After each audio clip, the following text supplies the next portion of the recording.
Hello and welcome to another D&D Stories. I'm your host, TheWriter. This is a show where I sit here and regale you with all the tabletop gaming stories and remember when something cool happened. So we return once more to the campaign of Oceanrim.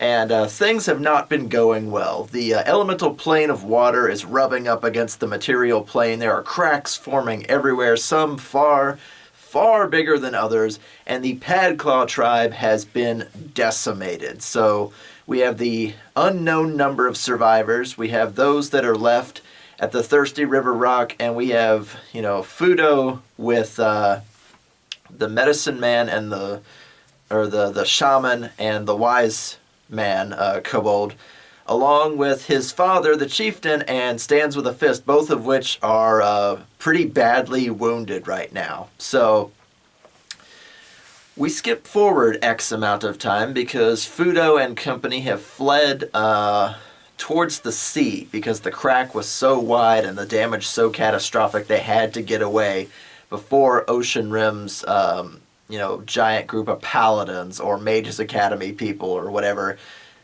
discovered the giant 300-yard crack to the elemental plane of water, spewing water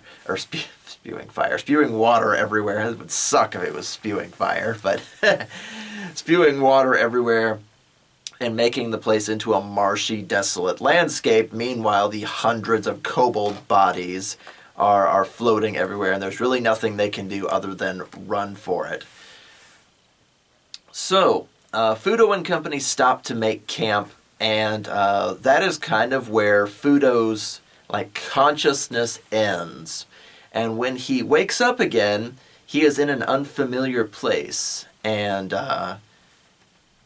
he's underwater somewhere. It's freshwater, and he had a necklace of water breathing. So he kind of wakes up. He's in a great big tube, a cylinder of fresh water, just kind of laying on the bottom, like the bottom of a swimming pool or something. And he swims up to the top, and he bursts from the water's surface up onto the shore and looks about, and he sees that he is underground. There's a great, just titanic cavern that has an earthen ceiling. There's stalactites and stalagmites meeting in gigantic columns. It almost looks like the Underdark, but there are no cities down here. And he's up on some kind of stone structure that is far and away the biggest tower he has ever seen. Like, even with his kobold dark vision, he kind of leans. He can't see the bottom. It's such a towering structure, and he landed at the very top. And he kind of surmises for a moment that, because of all these earthquakes and cracks, while he was unconscious or asleep or whatever with the others, the earth must have split open and swallowed him and dropped him at the top of this tower. And, that'd be a great thing, because if he fell and he didn't hit this tower, he would have fallen another 600 or 700 feet. And that wouldn't have been good. He would have been jelly when he hit the ground. But then he looks over to one side and sees that there is another figure there with him. And he pulls his icy crossbow immediately and trains it on the stranger. And who should it be but our mind-reading, scroll scholar, Alzack. Both of them have landed in the same place. The Mages Academy detected the massive fissure of magic and no doubt sent out squads of mages and stuff. You remember with Mattias the Prowler, they go out with their instruments if they detect something weird.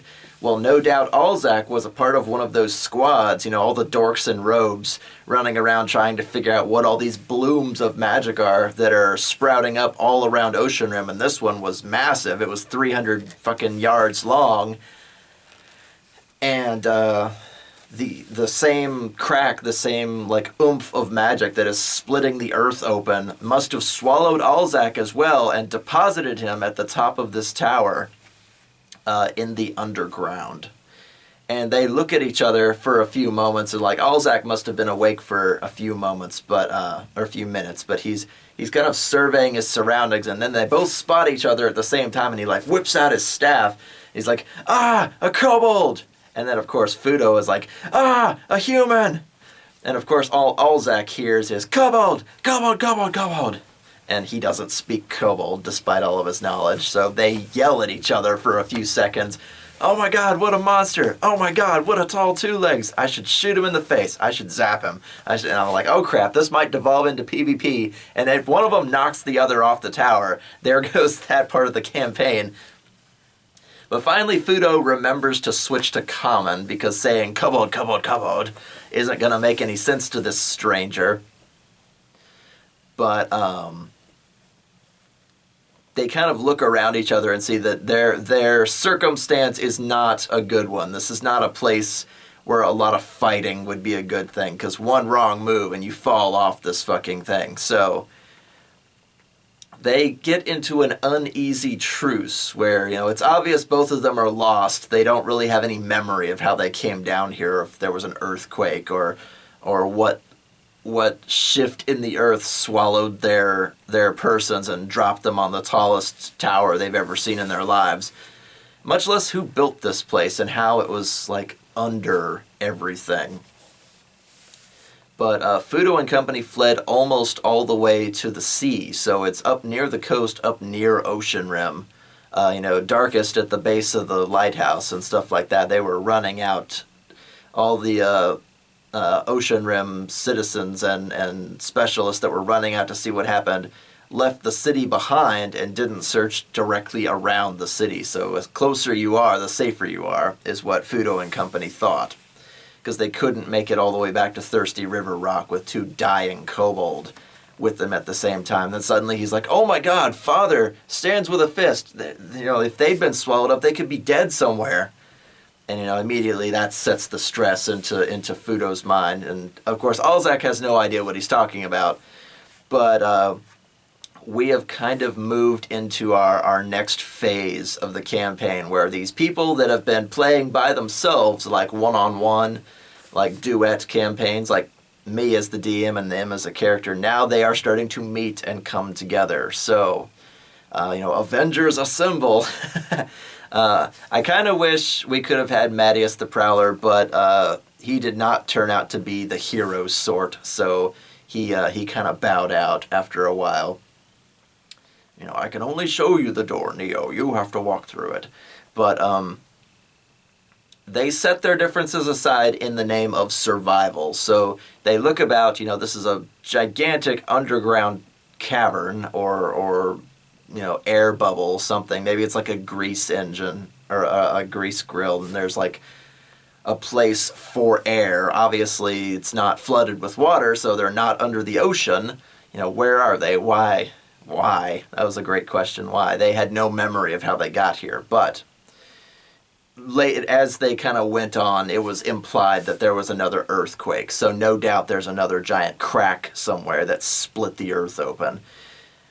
So the first order of business is basically to get off this tower, because it deposited them on the roof. And the roof has a giant cylinder of water, which is kind of questionable, but they kind of see that as time goes on. And, Phudo looks out with his eyes of the eagle, with his kobold dark vision, to see that there are many buildings around them. Not all of them are nearly so tall as the tower that they're sitting on, but it's a mostly intact, underground town.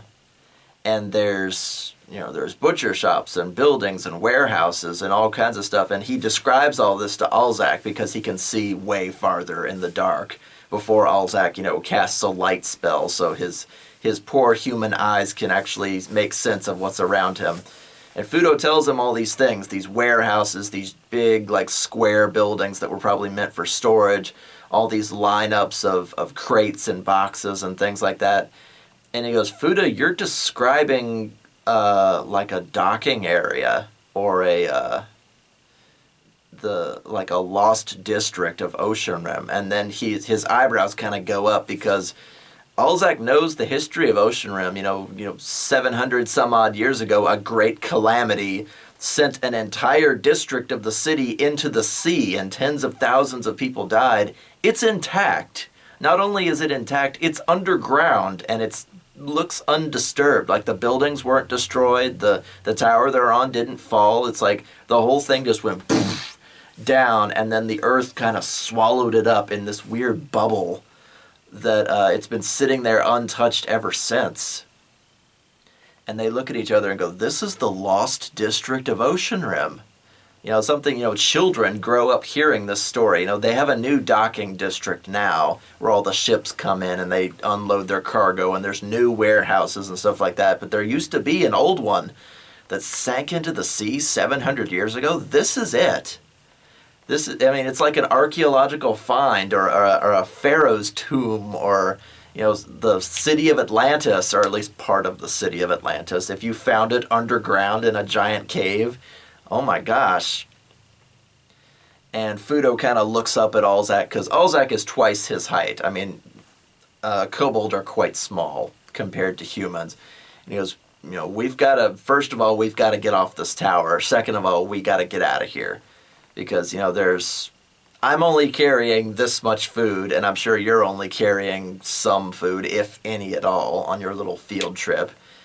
And they kind of check their food, and they've only got like 2, 3, 4 days worth of like rations. And rations are the absolute minimum amount of food you need to survive. So there's like no cutting them in half and having like a half ration now and a half ration later. And there's lots of charts and stuff I've noticed for D&D. Like if you run out of food, it's like, -2 when you're super hungry, -4 when you're starving, -6, and on down the chain to like everything. Will say, saving throws, attacks, damage.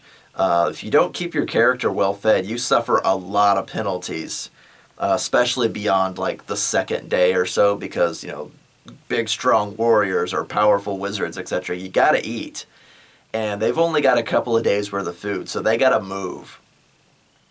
It's like, well, do we go back the way we came? And they look up, and there's 50 feet between them and the ceiling. Alzack's probably lucky he didn't break anything when he landed square on the back of this tower. Phudo landed in the water, but Alzack must have fallen just right to not hurt himself.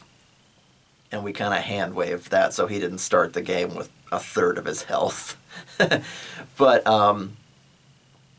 he's like, we've basically got 3 days to find a way out of here. I doubt there's any food here that's survived for 700 years that's edible anymore. It's like, do we tunnel out? Is there a lake somewhere that leads out to the ocean? They have no idea. They have a whole district of a city to work with, and a very finite amount of time to make their escape. Like, they could explore and look for goodies, but, tick-tock, guys.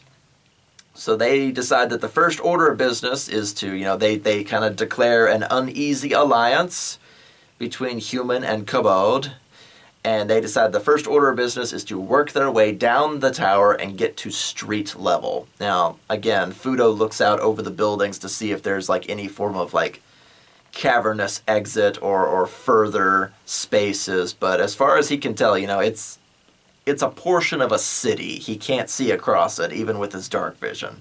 So Alzack, lights up the light spell and, puts it on the end of his staff that's got the black dragon and the white dragon entwined with each other. Great Never-Ending Story reference, by the way, Alzack. I didn't catch that until much later. But he's got like a staff of Arum. But first order of business, get down off this tower. So they go for a while. They obviously find like a trap door or something to make their way down. They're sitting on the roof, and the roof is flat. So they're kind of they check the water that was in the cylinder first that goes down a couple of floors.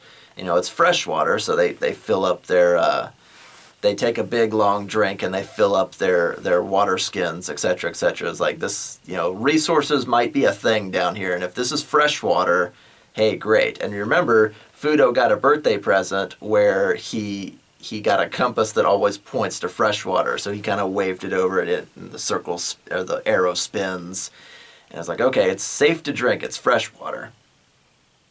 how is it freshwater? It might be an enchanted container or something like that, but it was sparkling and new and not full of algae and grossness, so they thought it was safe. They fill up their water skins and they pull the trapdoor, and of course there are stairs, and they go down these stairs to the next floor below, and they can see the entire cylinder of water, and it sparkles with a sort of inner light. Now, there are no walls on this thing. It's just like columns. And it's kind of drafty in here. There's an awful lot of open space for you to just fall out. And, this cylinder is, 10 feet wide as far as like size go, and like 30, 40, 50 feet tall. So it's a big space to fill full of water and enchant it to keep the water clean. And they root around for a while, and they find crates. And they open up the crates. Inside they find like urns that are full of like turtle wax and rags that are meant for like shining things and keeping things clean. And you go, what is all this? And they find a big bundle of candles, and they find supplies after a while, and they're like, what is all this? And do they keep the glass clean? Is like, do you use turtle wax on glass? I don't think you do. But they try to piece together what this building is, because it's clearly not like a wizard's tower. There's something to do with this giant container of water at the very top. And they find off in one corner a really big crystal just kind of laying on the ground. It could be quartz, it could be glass, it doesn't look like a gemstone or anything. But it's about the size of Phudo, and it's just like laying dull on the ground. And they try some of the turtle wax, and yeah, it kind of shines it a little bit, but it's been laying there for 700 years or whatever have you. And it's a little bit cracked, it's a little bit, like I said, dull, covered with dust. It's whatever it was for, it might be out of power or used up or what have you. Think like enchanting shards from World of Warcraft. They always glow, they always vibrate, whatever. But this one's dull and used up, whatever it was for. It's also fucking huge. And they try to move it, but it's the size of Phudo, and it's solid crystal, so it weighs a couple of 100 pounds. And they're like, okay, well, we got a big cylinder of water, we got cleaning supplies, we got a giant crystal, there's more pieces to this puzzle.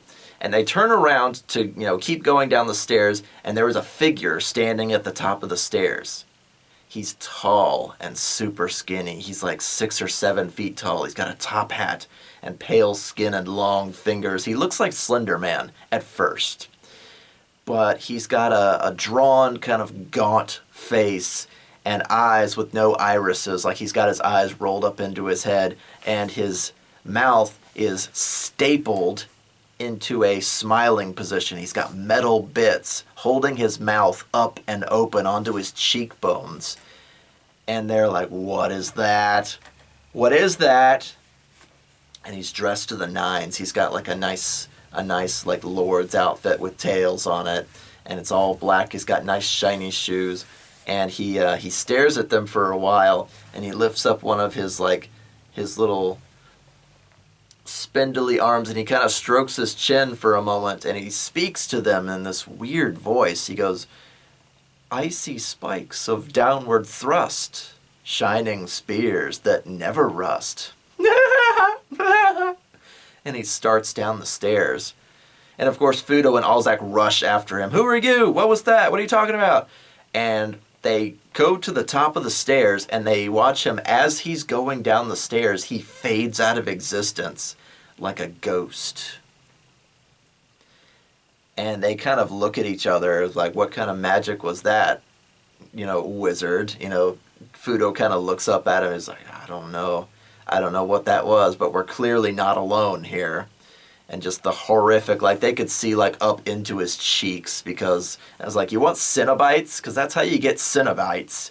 You staple their fucking mouths open into a smiley position. Ugh. But he was clearly talking in riddles or something. We'll have to be careful from here on. So he grabs his staff like a spear, kind of like pointing it down, because like Snapcaster dragons are basically like magic missiles. They're just shaped like dragons because it's cooler. But by then, Alzack and Phudo are both like level 9, I think, level 10, somewhere in there. They're midway in power level, so they're not to be pushed around, but this is a dangerous place, and they're low on supplies. So, neither of them have like healing kits with them. Phudo's got a couple of low-level healing spells, but they gotta be careful. And if weirdos like that are wandering around, then it might get bad really quick. So they move with caution, with staff and crossbow, down this spiraling staircase, and they get very much the feeling that this is like a cylinder-shaped building. Like there's not like a castle that sprouts out around it. This is not a part of any greater structure. It's just like a big cigar-shaped building. And they get down to another floor that has walls, and this makes them feel better, that is stocked with more of those crystals, and these seem much shinier and much newer. Some of them are covered with like tarpaulins and stuff like that, and some of them are laying in pieces all over the ground, and as they're inspecting these things, an ice elemental bursts up out of all the crystals and attacks them both. And I don't mean like a regular, like, oh, it's a humanoid figure made of ice, and it's like, no, this was like a big, burly, like Naga-looking motherfucker, just a giant snake made of segments of like boulders made of ice, with great big burly arms and long stretching claws, and just a maw on the front of this guy that opens like a foot wide so he could swallow you from like crotch to neck and just like bite the front of your fucking body off. This was an elder ice elemental, one of the big ones, like the big mean ones that only pop up when like a necromancer or a wizard leaves too many magic items in one place, and one of these fuckers kind of like spawns out of the moisture and the water.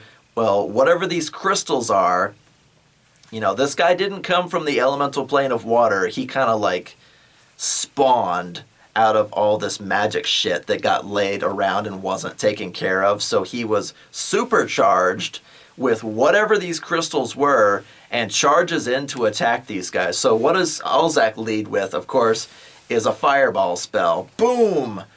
And, one of its arms, like, melts off, but it immediately grows back because it can control its own body mass. And Phudo's like, oh shit, and he slams the cartridge into his repeating crossbow and starts firing until he realizes that his crossbow is a crossbow of frost, and that doesn't do him any good. He's like, shit. But he still has his alchemist fire, so when the elder elemental like rushes at these two guys, he tries to throw one of the alchemist fire. It's a splash weapon, it's a fire weapon. It does, it's an ice enemy. Let's do fire damage to it. It's not that difficult to figure out, but it still hits like a truck, and it knocks Phudo down these giant spiraling stairs, and he just tumbles end over end. Come on, come on, come on, come on, come on, come on. And you can kind of hear his voice fading. But Alzack lines up the shot. He's like, okay, Snapcaster dragons. And he throws the magic missiles at him, and, magic missiles don't miss unless you have a shield spell, and if they're not hidden. But this thing's too big to hide, and it's too crystalline and muscle-massed. And, Phudo's laying sprawled out, like, upside down on the stairs while Alzack and this ice elemental do battle. So he reaches, and he's got, like, his mithril short sword, but, is a cutting weapon gonna do much good? Probably not. He's like, do I have anything left? Do I have, like, another alchemist fire? He starts going through his shit because he's always relied on that crossbow as a ranger. So he doesn't have a blunt weapon. So finally, Alzack, hits it with another Snapcaster dragon, and he's like, I'd try and just like fucking charge into it or something to knock it down the stairs. And he leads with his staff, and he like charges like until he's like a foot away, and then he launches the magic missiles. And I was like, all right, you get like a +2 like charge attack, I guess, and it's way bigger than he is, but it's teetering on the top of these stairs, and he knocks it down the stairs, something crystal, down the stairs, to just roll and lose pieces and snap and crackle and pop, and he goes, Phudo, look out! And Phudo kind of throws himself against the wall to one side, come on! And this ice elemental tumbles down the stairs and shatters into a bazillion pieces on the next landing below. And there's a silence. And Phudo kind of looks up at Alzack and he's like, you're pretty good in a fight. And he goes, oh, I learned a thing or two at school. Alzack is not a warrior kind of character, so his staff and a couple of fireballs is pretty much all he's got to defend himself. But the elder ice elemental is slain, and they go back up to examine what's left of the room above them. And like, are there any more ice elementals out there? And I go, no, you don't detect any living life forms. You know, they kind of make a search check, make a spot check, make a detect life check, all that good stuff. They don't find anything else. But they start pulling like tarpaulins and like sheets and stuff off of these crystals. There's like 10 or 12 of them. Just like gently laid out on almost like yoga mats or gym mats, something soft to keep them on. And I go, they were keeping an awful lot of these things here. And Alzack kind of does the detect magic and stays there for a while so he can kind of learn the nature of the beast that they've got here. And I go, really, Alzack, all they really do is cast a serious light in all directions, but they do get used up over time, kind of like kindling. And they're probably that large so that they will cast a light for a very long time. And Alzack kind of puts thumb and forefinger to his chin, and he lets the gears turn for a while. He's very smart. You know, he's a scholar. He's got all the knowledges. And he's like, okay, knowledge arcana to infer, like, the usage for all this stuff. And I go, Alzack, you would probably put one of these crystals up in that cylinder of water, and it would cast light in all directions for just thousands of feet. You could put, like, a hood on one side, and it would serve, and Alzack goes, it's a lighthouse! It would serve as a lighthouse! This is the lost lighthouse of Oceanrim. And he looks down at he looks down at Phudo, who has no idea what he's talking about. And he goes, Phudo, when the docking district of Oceanrim sank into the sea, it took the original lighthouse with it, and it was a big magical lighthouse. And he rolls like knowledge history to tell him all this. It was a big magical lighthouse. It didn't use like fire and oil and dangerous stuff like that. It used water, and it used crystal refraction. So it wouldn't like, there could be no fires there. It wouldn't like burn anything down or use anything up. It was just a magic lighthouse. And rather than point it back at the city, you know, to keep people awake at night, they would put a big black hood over one side of the building and use it like a bullseye lantern, and it would look like back and forth like a big spotlight over the sea. This is the original lighthouse of Oceanrim. And Phudo's like, wow, really? And he goes, yeah, it's most of this place is probably just an empty shell with like stairs and things like that, but that makes sense. Like the turtle wax and the crystals, they probably mounted the crystal inside the water and like made it hover there, and they find a treasure chest eventually in that room, and they flip it open and they find a maximized mage hand wand. And they go, maximized mage hand, what is that? And I go, maximized mage hand, it's a wand, but it's got like crystalline augmentations over it, and it's been like dipped in the blood of a virgin, and well, maybe not the blood of a virgin, but it's been dipped and had pixie dust over it, and blessed by a medicine man and the Church of Cord and stuff like that, to maximize its potential that it can cast a mage hand spell, not to move 5 pounds, but to move 500 pounds. And they go, oh, they used this wand to move the crystals without damaging them up and down the stairs. So those that don't know, mage hand is you can lift a small object by magic up to 5 pounds. But this wand was outrageous. It was 500 pounds, which is, oh. And they're like, how many charges does it have left? Because most wands have like 50 uses. Like this one's got like 5 or 6 uses left on it, so it's well used. But it was probably only for this lighthouse. It's like, God, that's, a 500-pound mage hand. I could lift a boulder and crush someone. And I go, well, number one, good luck finding someone, and number two, good luck finding a boulder down here. And that might sound overpowered, but sometimes it's fun to give players overpowered stuff just to see what they'll do with it, like creatively speaking.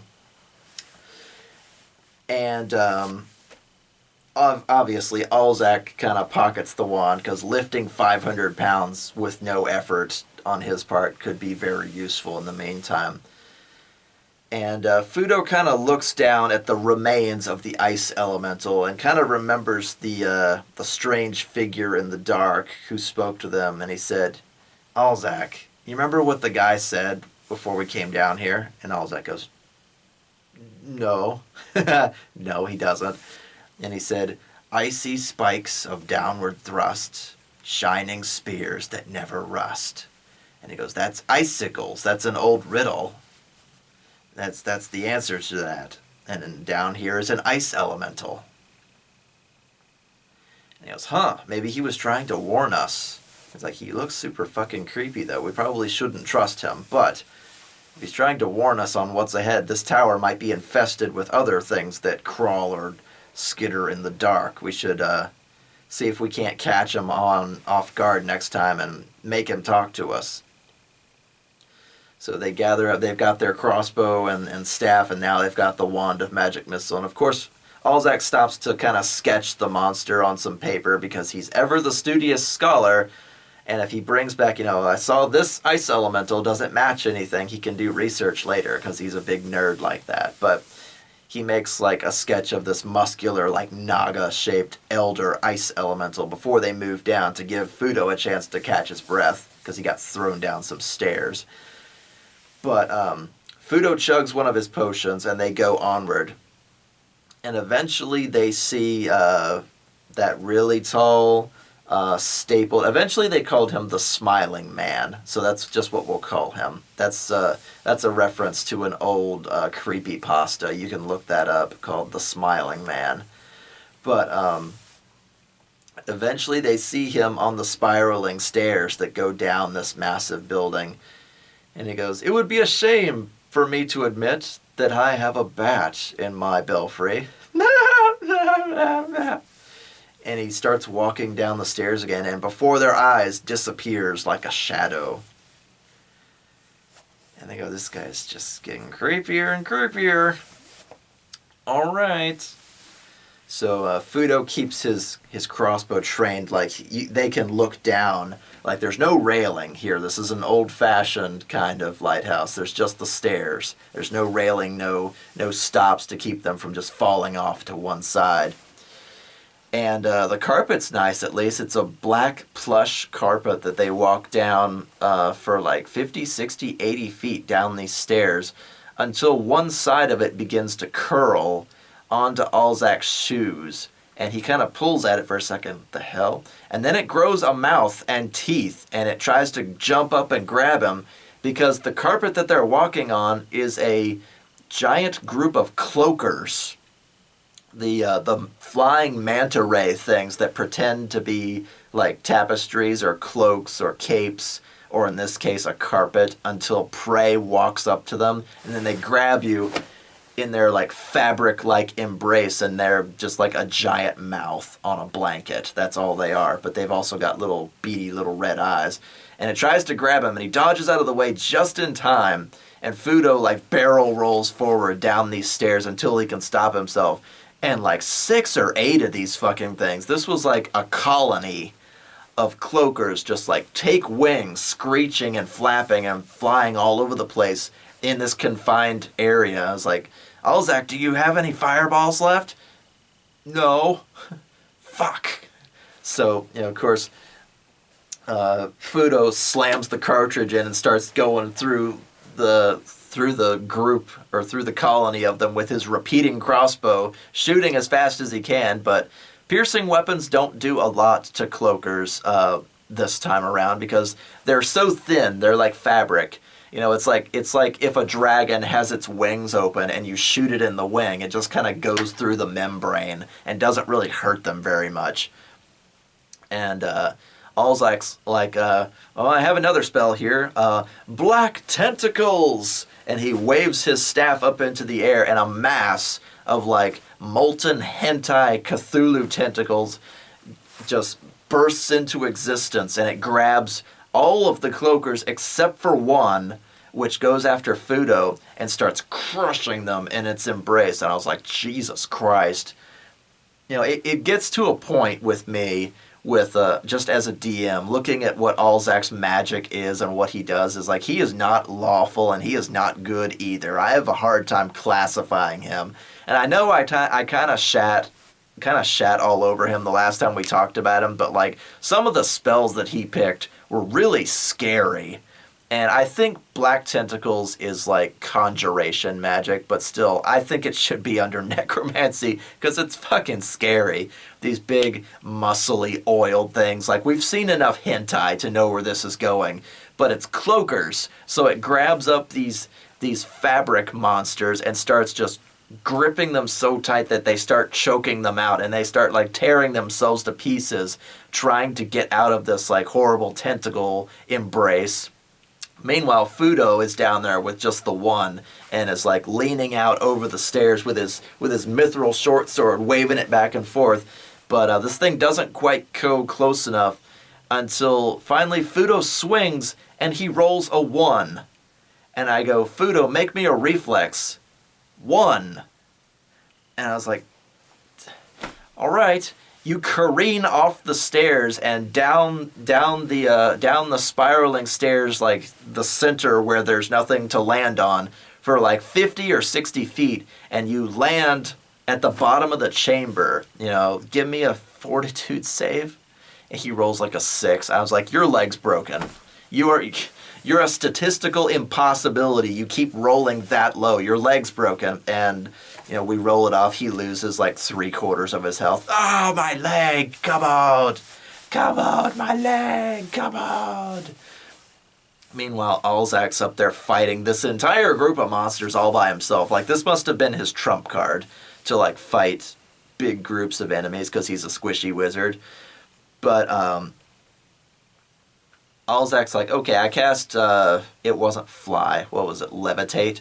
He levitates up off the ground, off the stairs, to kind of be out and above it all. And I was like, this guy does everything I hate at my games. He flies, he mind reads, he does all this bullshit.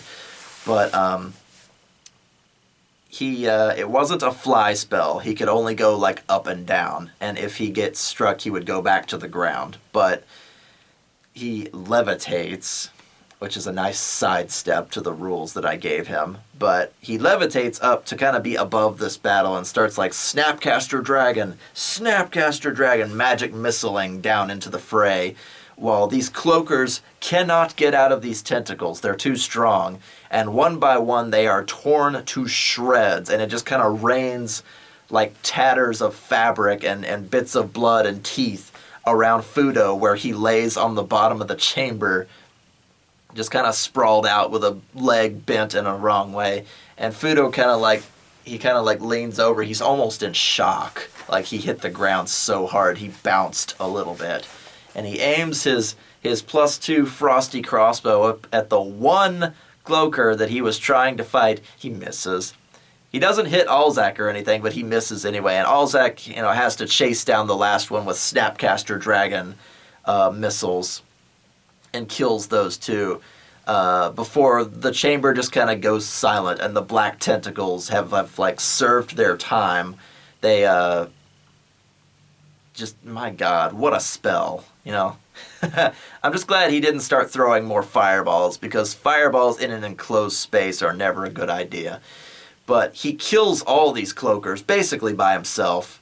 there's not a lot Phudo can do against flying enemies if his crossbow doesn't do any good. So Alzack kind of levitates back down once they're all dead, and rushes down the stairs to go help his new ally. And I was like, God, I can't. I normally say that like potions and crap can't heal broken bones, but he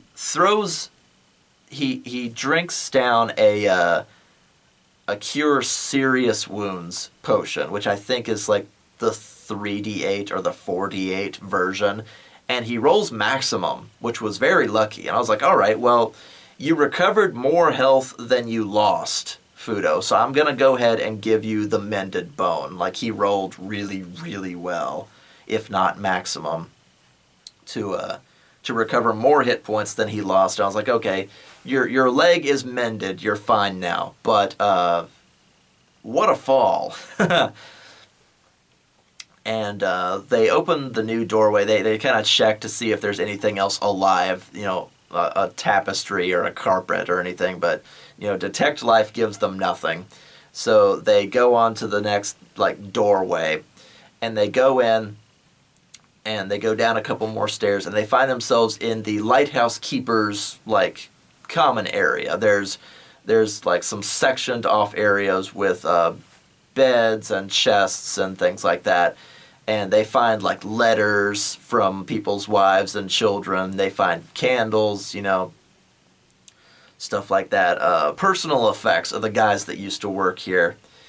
And while they're kind of rooting through everything, do we stop and rest here, or it's you broke your leg but you got your leg back. It's we could take a short rest, eat some food, kind of recover ourselves, before they are found again by the smiling man, who leans up around the banisters "Nye!" And they're "Ah!" And Phudo almost shoots him in the face. It goes off to one side and nearly buries itself up this guy's nose, and it knocks his top hat off, revealing that he is bald, but his top hat is in the wall behind him. He's "Hey!" But he doesn't go to retrieve his hat. Instead, he goes up close to these guys, all 7 feet tall, Slender Man-shaped person that he is. And he goes, "Guys, I know you're probably trying to get out of here, right? You've only got so much food, so I tell you what, I've got a spell jammer here in the underground." And they go, "A spell jammer?" And Alzack rolls the knowledge arcane, knowledge history. A spelljammer is basically a ship that can fly under any circumstances. So it can fly in outer space, it can fly on the ocean, it can sail across the sands, but it can also, when it's all closed up, it can also go through earth and rock. It's that. They kind of look at each other like that spelljammer might be their ticket out so they don't starve to death. And they go, "A spelljammer? Really?" And he goes, "You would just give us a ride?" And he goes, "No, you gotta do something for me first." Nah. And he goes, he's kind of weirding me out. "Okay, what do you need, Mr. Smiley Guy?" And he goes, "Well, I'm not getting along with my wife anymore, so why don't you kill my wife, and I'll give you a ride back to the surface." And then he kind of bows, and he's got those fucking staples holding that big giant doofy smile on his face, creeping him out, and he waves goodbye and leaves. He goes down the stairs and again vanishes like a ghost. And Alzack and Phudo kind of look at each other in silence, and they're like, "Nope, we should no, we should not be involved with this guy." He's freaked them out enough times, telling them what's ahead, being 7 feet tall and staply smiled. Alzack goes and grabs his top hat, "Hey, free top hat." But no, they don't want to have any dealings with this guy, especially if he's got a magic airship that can fly through solid rock. No thank you. And they go, "Okay, well, we seem to be almost at the base of the lighthouse. Is if there's other people down here, he's got detect life, he's got a few other spells that can point to living things. He also has divination spells because he's fucking Alzack and he has to push all my buttons, the mind reading, the flying, the divining the truth, and giving away the storyline, crap like that. Alzack has all those fun things. So they decide to go back to the very top of the lighthouse and use the cylinder of water to serve as a scrying pool. And they've got the Smiling Man's top hat, so they decide to spy on him. And it doesn't destroy the object or anything. You just have to throw it into the water, and then you can use the spell. So they spy on the Smiling Man, and sure enough, he has gone to some kind of ship. It's metal and has lots of levers and weird pulleys and stuff on it, sort of like the inside of a submarine. But he's there behind like a ship's wheel.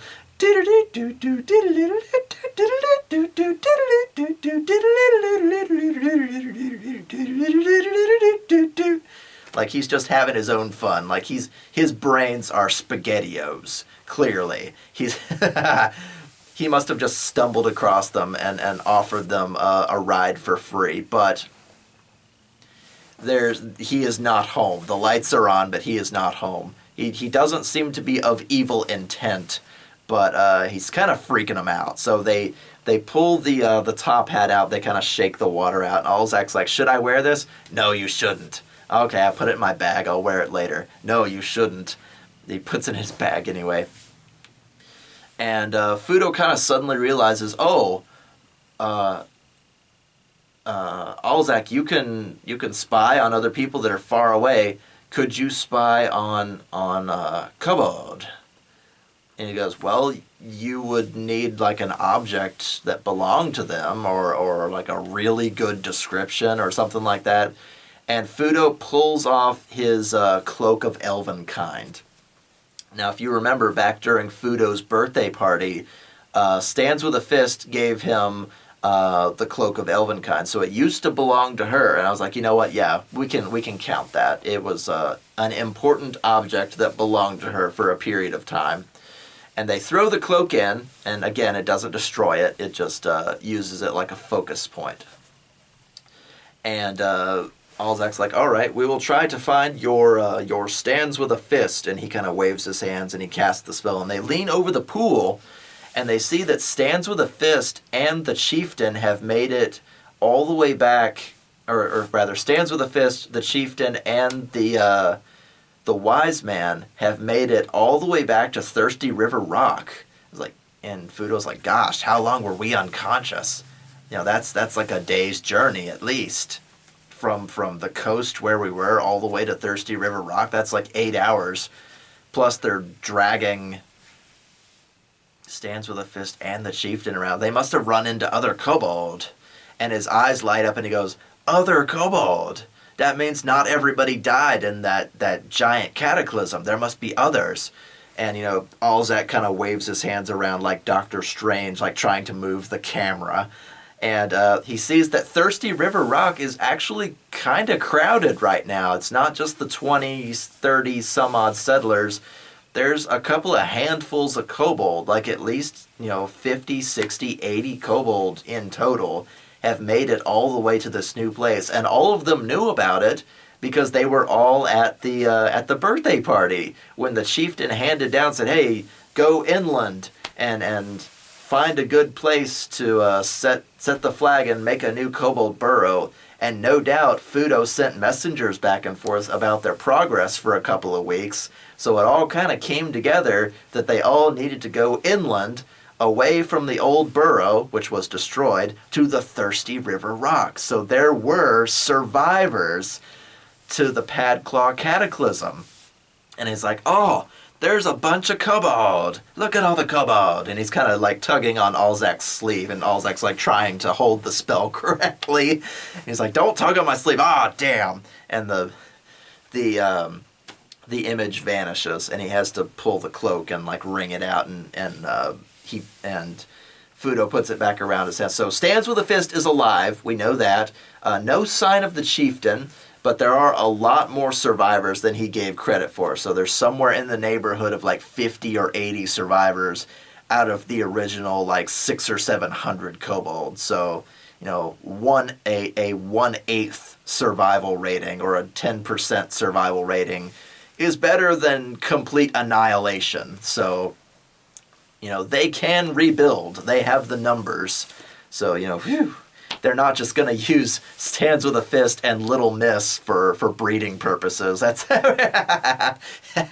but there are other survivors. So there is a glimmer of hope for the Padclaw tribe to continue. And depending on how many of Phudo's siblings survived, there will still be a hierarchy to follow around. So they have leaders. You know, Stands with a Fist, no doubt, got like a healing potion if she's up and moving around.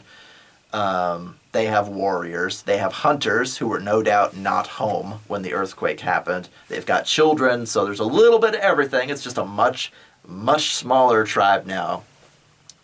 Phudo is unable to learn his father's fate as he's not, like, in the room where Stands with a Fist is, because the cloak only focuses on her and what's, like, in her immediate vicinity. So Phudo is greatly relieved, and, you know, no doubt they think he's dead, because, you know, the earthquake, the cracks from the elemental plane of water probably split the earth open and swallowed him, so they probably think that he got pulverized. So they will probably look to whoever was next in line. You know, Phudo was number 16, but whichever ones of his siblings survived, they will look to them for leadership, and they will look to Stands with a Fist for courage, and the wise man for his wiseness. You know what I mean? For guidance. Thank you. That's the word I wanted. They'll look to the wise man for guidance. So they're okay. There's just a lot fewer of them now. So Phudo is very relieved. And Alzack kind of looks down at Phudo and goes, "Is that what you needed to see?" And Phudo's like, yes, I feel much better now. Thank you, Kabod. And they go all the way down to the base of the lighthouse. There's really no rooms they haven't explored. There's no like broom closets or anything for them to poke through. But they do take some of the urns that had turtle wax in them. They pour them out, they wash them out, and they fill them up at the big cylinder. The big cylinder of water at the top, and then they put it into Alzack's bag of holding. So now they have a whole ton of water, like 50 gallons of water. And it might taste a little funny, but turtle wax isn't going to kill you unless you, like, drink it raw or whatever. But it's like, do we want to light the lighthouse? And they kind of think about this for a while, and they go, well, no, probably not. Because if there's anything down here, like skittering around in the dark, some unholy abomination, some Call of Cthulhu garbage, cough, cough, we probably don't want to light a gigantic, you know, crystal light source and have everything come running at us all at the same time. Because I don't know about you, but a 2-person tower defense on a structure this big doesn't seem like a good idea. So they decide, they kind of bar the door. They've got like a big double door to leave and go out on street level.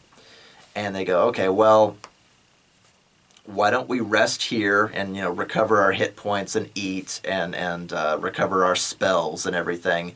And then we will venture out into the Lost District of Oceanrim. And they kind of agree on this, and they unroll their bedrolls, and they've got some crates here and there to kind of make like pseudo cubby cubicle bedrooms, kind of. And they bid each other good night. And, you know, Phudo takes the first watch, and then Alzack, and then back to Phudo, etc., etc. So they sleep about as well as you might expect, but it's better than not resting at all. So they decide that on the morn, as far as they can tell it by their internal clocks, they will set out into the Lost District. And that is where we stopped for that. So that is where we will stop today. And I hope you enjoyed that story. Leave me a like, leave me a comment, etc., etc. And I will see you guys on the next D&D Stories. Keep gaming. Hi guys, T here. remember to hit that like button for me on your way out. If you'd like to see artwork and maps from my gaming table, check out the D&D Stories Facebook page. Also, I have a Patreon if you'd like to toss a few gold pieces into your humble bard's hat. Links in the description below. Keep gaming!